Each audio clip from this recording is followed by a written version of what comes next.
Good morning. So, a topic came up with some of our clients this week, and one I thought was a really good one to cover to go along with the hemorrhoid series.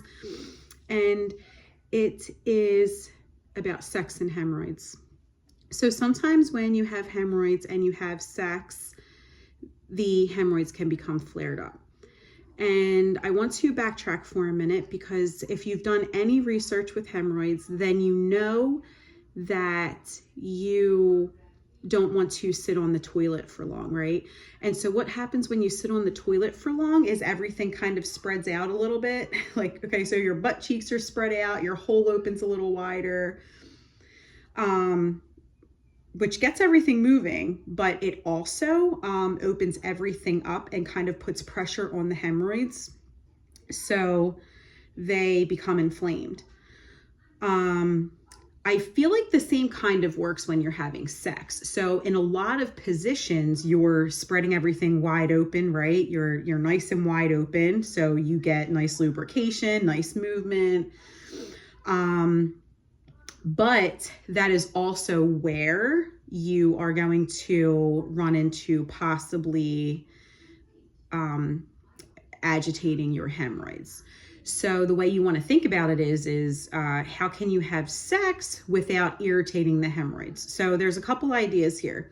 One is have a lubricant to keep the hemorrhoids nice and lubricated. You don't want a lot of friction and movement in that area.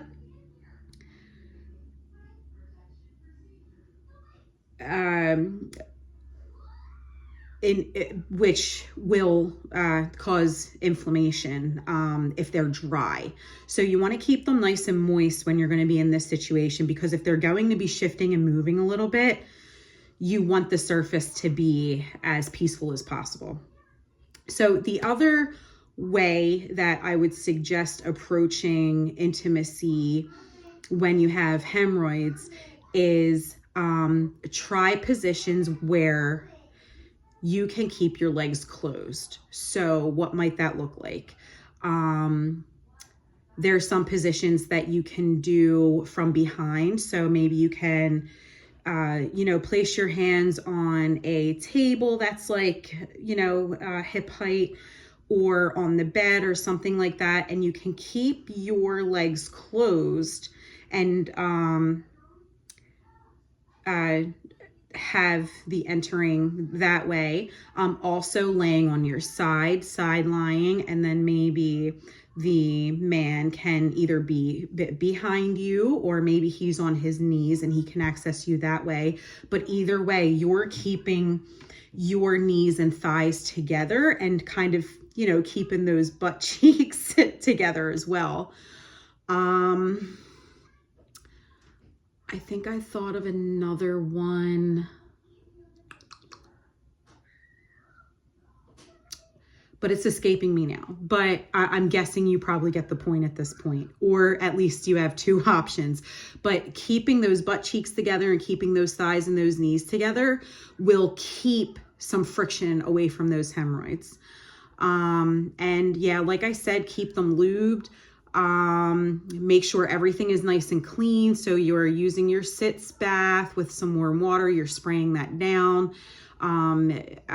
You are maybe using some kind of nice, cool witch hazel pad or cloth, which keeps inflammation down, keeps everything nice and clean. And that witch hazel is just magical when it comes to the hemorrhoids. So definitely have yourself stocked up on that.